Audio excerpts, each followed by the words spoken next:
ఆ నీల పెళ్లి ఆపడానికి గుడికొచ్చిందట మూర్తిగారు. మన గంగిరెడ్డి నీలని తరిమి తరిమి తలా ముండం వేరు చేశాడట. సూర్య కనిపించట్లేదు మూర్తిగారు, మీరెక్కడైనా చూసారా? ఇందాక నా దగ్గర టాబ్లెట్స్ తీసుకుని అమ్మగారి దగ్గరికి వెళ్ళాడు కదా.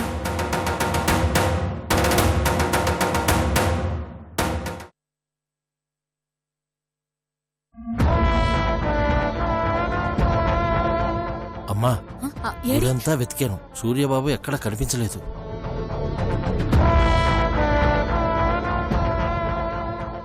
కనిపించకపోవడం ఏంటండి? ఏమోనమ్మా, నాకేం అర్థం కావట్లేదు.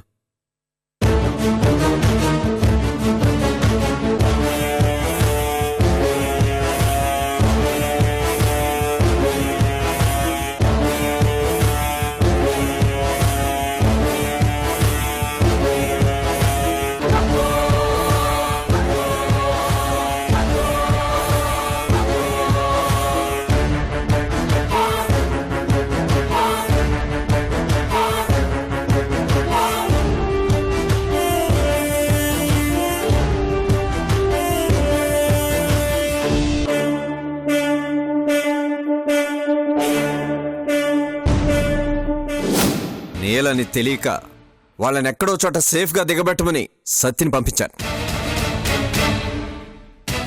నిజానికి ఇప్పుడు వాళ్ళు ఎక్కడున్నారో నాకు తెలియదు, కానీ ఎక్కడున్నా సేఫ్గా మాత్రం ఉంటారు. సేఫ్గా మాత్రం ఉంటారు.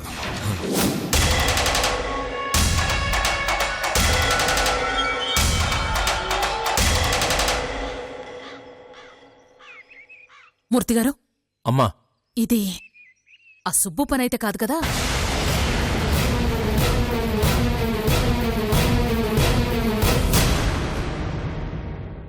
రండి చెప్తాను.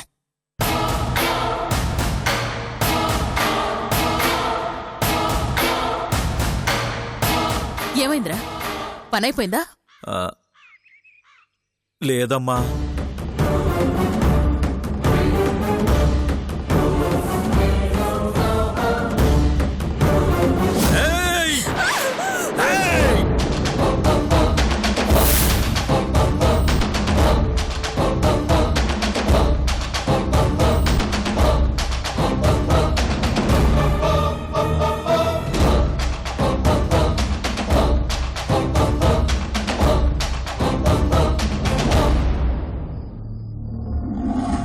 అమ్మీ, మీరు పోయి బండిలో కూర్చోండి. పోండి. రేయ్, ఇంకోసారి ఆ అమ్మి జోలికి గాని ఆ అమ్మికి సంబంధించిన వాళ్ళ జోలికి గాని వచ్చారంటే మీ జోలికి సావొచ్చినట్టే లెక్క. పగేమన్నా ఉంటే మర్చిపోండి. ఎందుకంటే ఈ రోజు నుంచి వాళ్ళు నా మనసులో. ఒక్కసారి నేను నాని ఎవరినైనా అనుకున్నాను అంటే వాళ్ళ కోసం ప్రాణం ఇవ్వడానికైనా ప్రాణం తీయడానికైనా సిద్ధం. బతకాలనే ఆశ ఉంటే బండ్లు వెనక్కి తిప్పండి, లేదంటే మీ శవాలు శ్మశానంలో ఉంటాయి. పండే.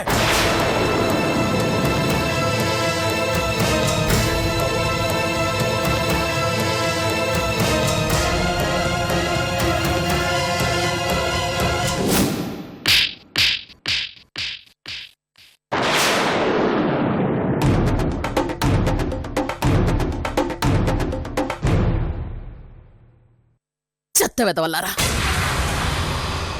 చంపేస్తావని చెప్పారు కదరా. క్షణంలో తప్పిపోయిందమ్మా.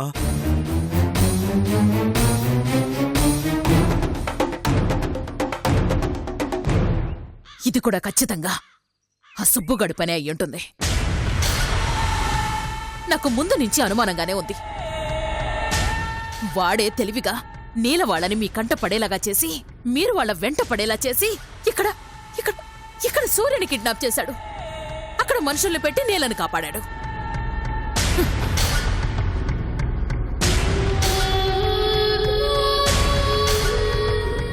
అమ్మా, నేలను కాపాడింది సుబ్బు మనుషులని నేను అనుకోవడం లేదమ్మా. వాళ్ళ మాటల్లో నీలవాళ్ళు ఎప్పుడో వాళ్ళకి సాయం చేసినట్టు తెలుస్తుందమ్మా. సరే, ఏదో ఒకటి. అక్కడ నీల, ఇక్కడ సూర్య ఇద్దరు మిస్ అయి చచ్చారు కదరా.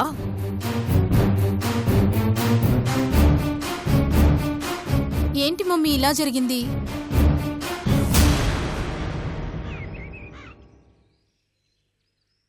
బాధపడకు బేబీ.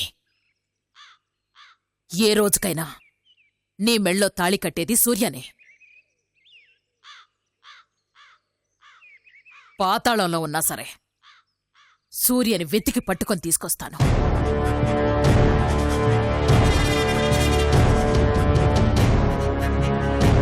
ఇంకా చూస్తారేంట్రా? వెళ్ళండి. మిమ్మల్ని నమ్ముకున్న ప్రతిసారి ఏదో ఒకటి జరుగుతూనే ఉంది.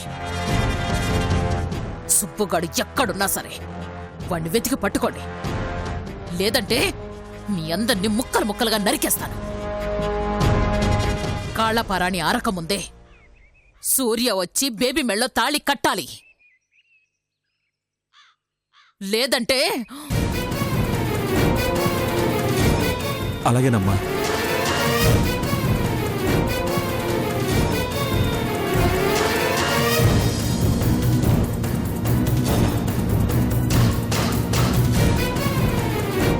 సూర్య, నువ్వెక్కడున్నా తీసుకొస్తాన్రా.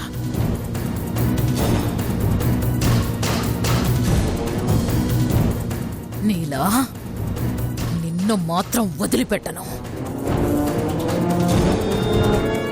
వదిలిపెట్టను.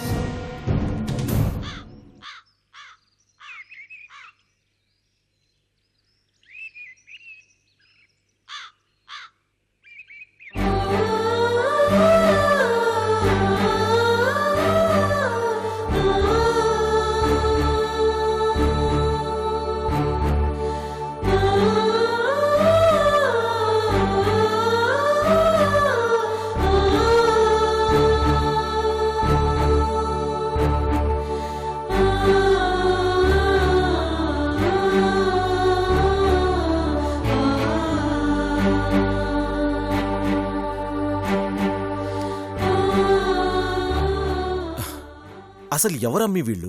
ఎందుకు మిమ్మల్ని చంపాలనుకుంటుండారు?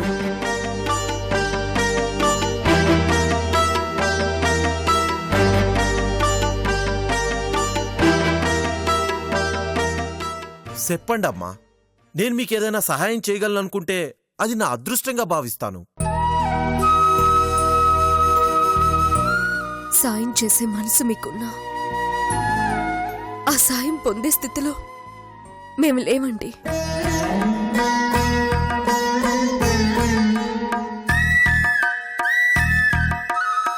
నా భర్త నన్ను వదిలేశాడు. ఇప్పుడు ఇంకో పెళ్లి చేసుకుంటున్నాడు.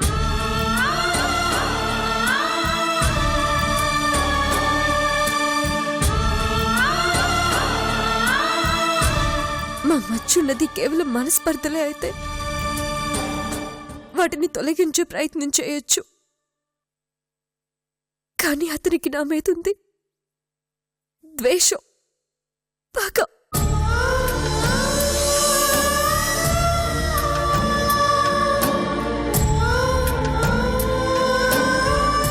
మనసు నిండా అతని ప్రేమను నింపుకున్న నేను ఇప్పుడు అతనిలో ఉన్న పగని భరించలేను. అందుకే నేనే అతనికి దూరంగా ఉండాలనుకుంటున్నాను. అది కాదు. దయచేసి మమ్మల్ని ఇబ్బంది పెట్టకండి.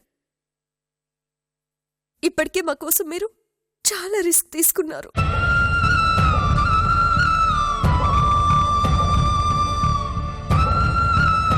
మొన్న మిమ్మల్ని చంపడానికి మనుషులు తిరుగుతున్నప్పుడే మీకు శత్రువులున్నారని అర్థమైంది. మా వల్ల మీకు ఇంకా శత్రువులు ఎక్కువైపోతారు. అది మాకిష్టం లేదండి. వెళ్ళొస్తాం.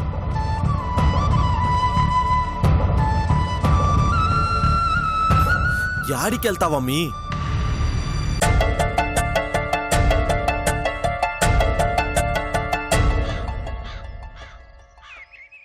తెలీదు. కానీ ఆ దేవుడే ఏదో ఒక దారి చూపిస్తాడన్న నమ్మకం అయితే ఉంది. ఆ దారి మా ఇంటి దారైతే తప్పేందమ్మీ?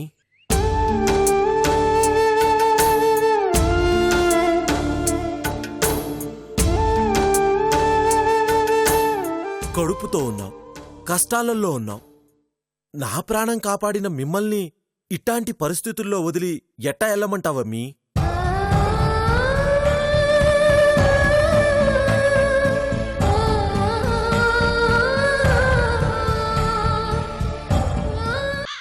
పైగా ఇప్పుడు పోయినోళ్ళు మళ్ళీ తిరిగి రారనే నమ్మకం ఏంది? ఇవన్నీ నాకు కొత్త కాదండి, అలవాటైపోయింది.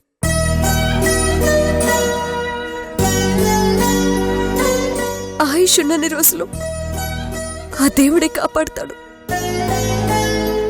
నిజమే, ఆ దేవుడు ఉండినాడు కాబట్టే ఈ రోజు నన్ను మీ దగ్గరికి పంపినాడు.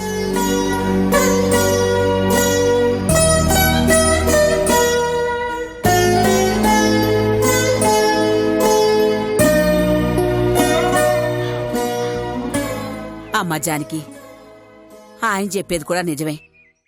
కడుపుతో ఉన్న నువ్వు యాడని తిరుగుతావు, ఎంతని కష్టపడతావు. అలసిపోయావు జానకి. ఇప్పుడు నీకు విశ్రాంతి అవసరం. నీకు నీ బిడ్డకి రక్షణ అవసరం.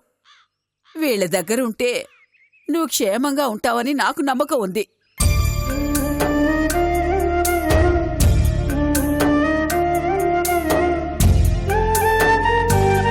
అవునే, నాకు అదే మంచిదనిపిస్తుంది. కనీసం బిడ్డ పుట్టేవరకైనా వీళ్ళ కాడ తలదాచుకుందామే. రే, మన వాళ్ళకి భారం అవుతావురా. మనకున్న పరిస్థితి నీకు తెలీదా? ఆ పరిస్థితి గురించి అమ్మీ నా బెంగంతా. కడుపుతో ఉన్న ఆడది కలకలలాడే ఇంట్లో ఉండాలి కాని కన్నీళ్లతో ఉండకూడదమ్మీ.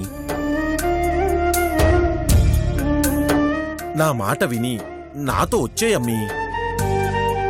అది కాదండి. నువ్వింకేం చెప్పొద్దు. ముందు నువ్వు మా ఇంటికి రా. ఆడ నీకిబ్బంది అనిపించిన మర్నాడే నువ్వు నీ ఇష్టమున్న చోటికి వెళ్ళిపో. మాకిబ్బంది అవడం కాదండి, మా వల్ల మీకిబ్బంది ఏమోనని. సాటి మనిషికి సహాయం చేయటం ఇబ్బంది ఎందుకు అవుతాదమ్మీ? మా ఇల్లు సానా పెద్దది, మా మనసులు ఇంకా పెద్దవి. ఒక్కసారి వచ్చి చూడు, మీకే తెలుస్తాది. ఇంకేం చెప్పకండి, రండి రండి అమ్మీ, రా పాండ్రా.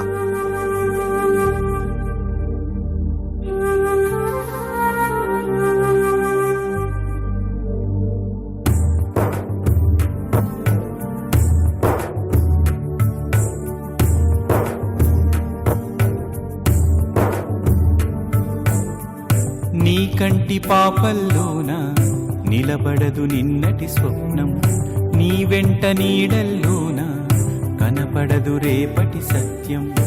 ఏ ఆశ కోసం ఈ పయనం, ఏ తోడు ఉన్నది నీ కోసం. ఈ శూన్యమే నీకాధారం, నీ గుండె నీకే గాభారం. బాధలను సంఖ్యలలోన జ్ఞాపకం బంధీ అయిన, వెంటపడు వేదనలోన కంటతడి ఆవిరిలోన. అయినదెవరో కానిదెవరో తేల్చుకోలేని యాతన. దారులు కలిపే గమ్యం ఈ నేలది కాదా? ఆయువు నిలిపే ప్రాణం దేహానిది కాదా?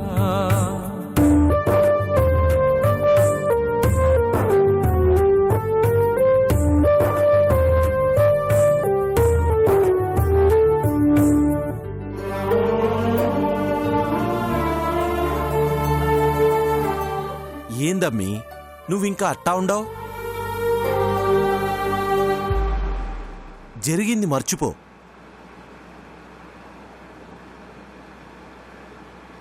నా దృష్టిలో తాలి కట్టిన ఆలికి విలువివనోడు అసలు మగాడే కాదు,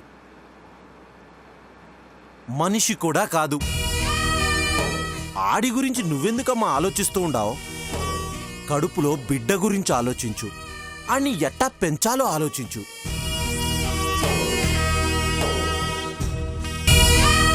మగతోడు లేకపోయినా ఆడది బతకగలది అని నిరూపించు. నీకు విషయం చెప్పనా అమ్మి? మా అన్నయ్యకి ఆడపిల్లలంటే సానా ఇష్టం. ఆడపిల్ల కష్టమొస్తే తట్టుకోలేడు. నాకు ఊహ తెలియకముందే మా అమ్మా నాయన పోయినారు. కాని మా అన్న వదిన నన్ను అంతకంటే ఎక్కువగా పెంచినారు.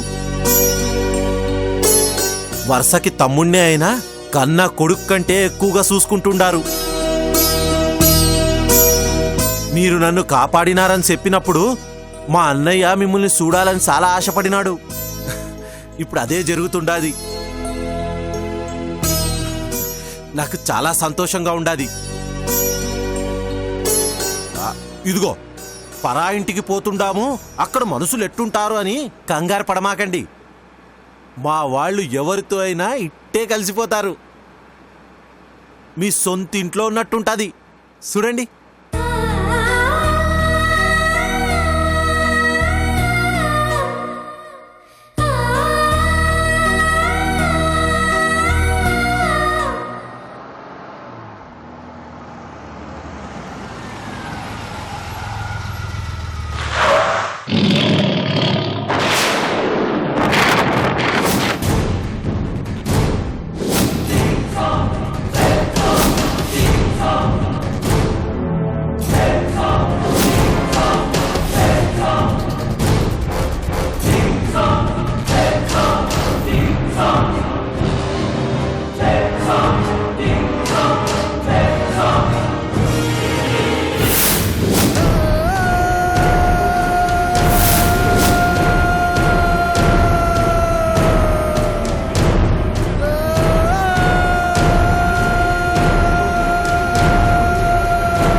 మా అన్న పెద్దిరెడ్డి.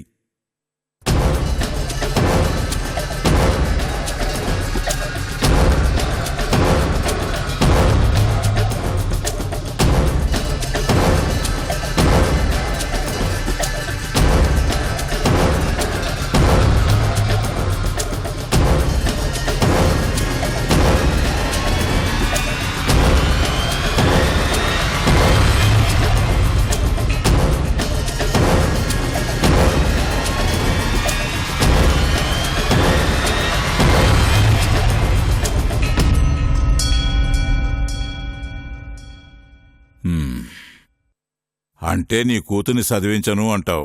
చదివించాలని ఉండాదయ్యా, కానీ కానీ అది మా అయ్య అబద్ధం చెప్తుండాడయ్యా. ఆయనకి నన్ను చదివించాలని లేదయ్యా. అందుకే పెళ్లి సంబంధం చూసినాడు.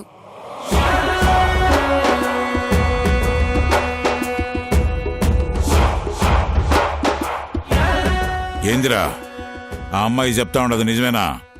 అంటే అది మంచి సంబంధం వచ్చి ఉండాది. మంచి సంబంధమా?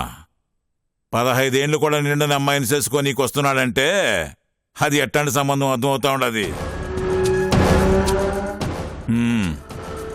ఇంతకీ పిల్లగాడు ఏం చేస్తున్నాడా?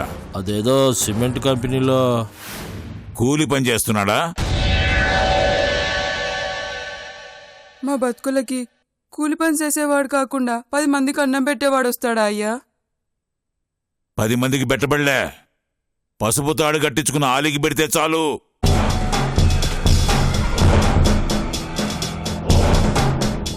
కలో గంజో కష్టమో నష్టమో వాళ్ళ పాటలు ఆళ్లే పడతారయ్యా. పెండ్లి వరకే నా బాధ్యత.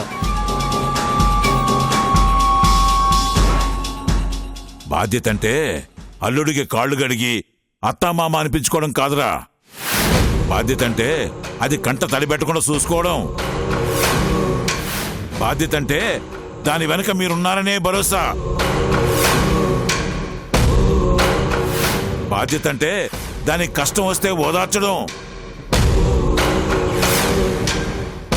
చదువుకునే వయసులో దానికి పెళ్లి చేస్తే నీ బరువు తగ్గిపోద్దిరా.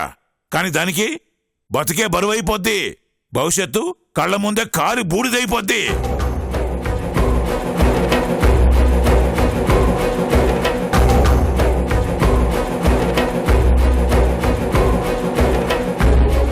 కానీ చదివిస్తే ఆ చదువుకి తగ్గ కట్నం చదివించుకోవాలి కదయ్యా. నాకు ఆ స్తోమత లేదు. స్తోమత లేనోనికి పెళ్ళెందుకు, సంసారం ఎందుకు, సంతానం ఎందుకు?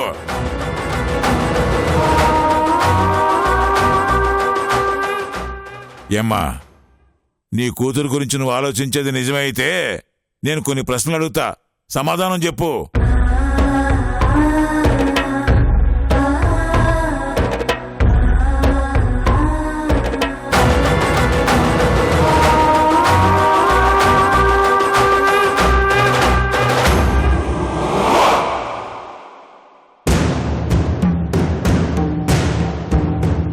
ఎవర్రా ఇల్లు? అదే అన్నా, మొన్న నా పానం కాపాడినారని చెప్పినానే, ఆలే ఇల్లు.